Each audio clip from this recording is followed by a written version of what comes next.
Okay, guys, we're picking up with page 12. On the previous page, page 11, we have Daisy noticing her little finger, and she is an owie on her little finger. Look, she complained. I heard it. Oh my gosh, and she's a mother to a child. We all looked. The knuckle was black and blue. You did it, Tom, she said accusingly. I know you didn't mean to, but you did do it. That's what I get for marrying a brute of a man, a great, big, hulking, physical specimen of a. I hate that word hulking, objected Tom crossly, even in kidding. Guys, I want you to think about your parents sitting at the supper table kind of thing, or any married couple that you know. Do they talk to each other, speak of each other like this? Never in my life have I turned to Ty and said, You are a brute of a man, a great big hulking. I mean, come on. So there's some immaturity at the foundation of their marriage. That's worth noting. Sometimes she and Miss Baker talked at once, unobtrusively, and with a bantering inconsequence that was never quite chatter, that was as cool as their white dresses and their impersonal eyes, in the absence of all desire. So this is the talk around the supper table. They were here, and they accepted Tom and me, making only a polite, pleasant effort to entertain or to be entertained. They knew that presently dinner would be over, and a little later that evening, too, we would be over and casually put away.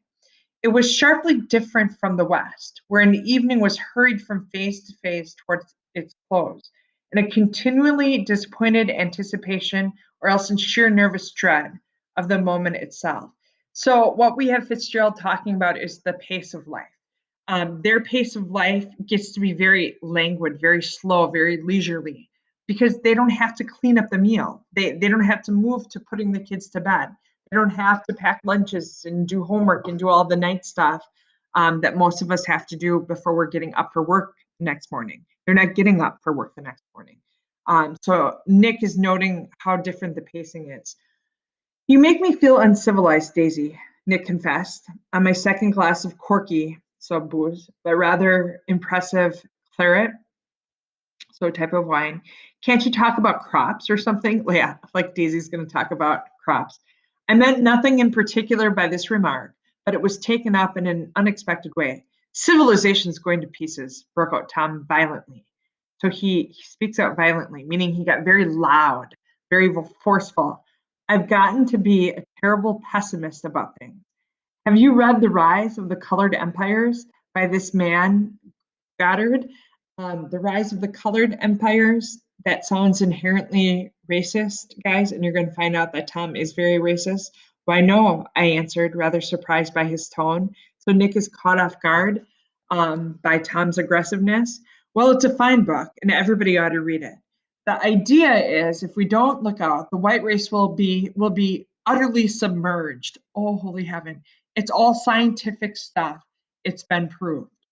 So not only is Tom a racist, he's an active racist who will read racist material and then spout about how everybody needs to be racing this. Because Tom is a white privileged man who has power and money, and he doesn't want anything to threaten that. So the rise of the colored races, oh holy heaven, that would threaten him, and he's not going to be okay with that. Tom's getting very profound, said Daisy, with an expression of unthoughtful sadness. He reads deep books with long words in them.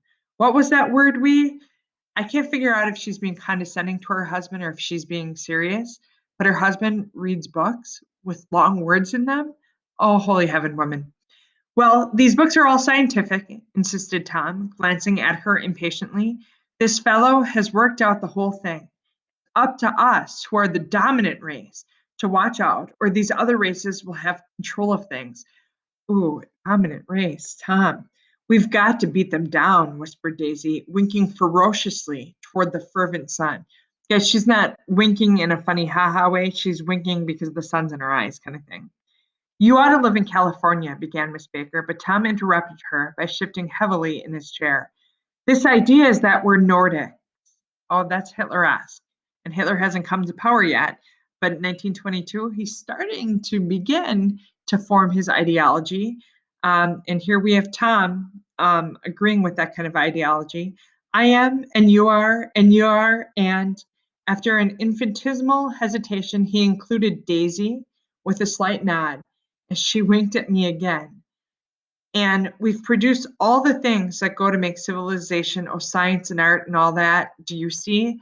As we have to know that he paused before he included his wife in being Nordic.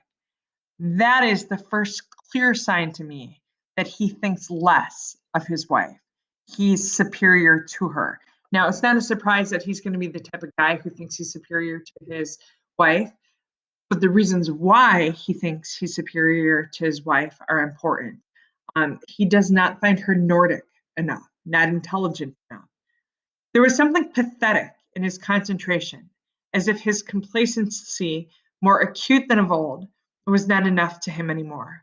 When, almost immediately, the telephone rang inside and the butler left the porch, Daisy seized upon the momentary interruption and leaned toward me. I'll tell you a family secret, she whispered enthusiastically. It's about the butler's nose. Do you want to hear about the butler's nose? That's why I came over tonight. But this is Nick kind of indulging her, letting her tell her story kind of thing. Well, he wasn't always a butler. He used to be the silver polisher for some people in New York that had a silver service for 200 people. He had to polish it from morning till night until finally it began to affect his nose. Things went from bad to worse, suggested Miss Baker. And we're going to call it there because I think 2-page kind of chunks upload faster. We'll pick up on page 14 quickly.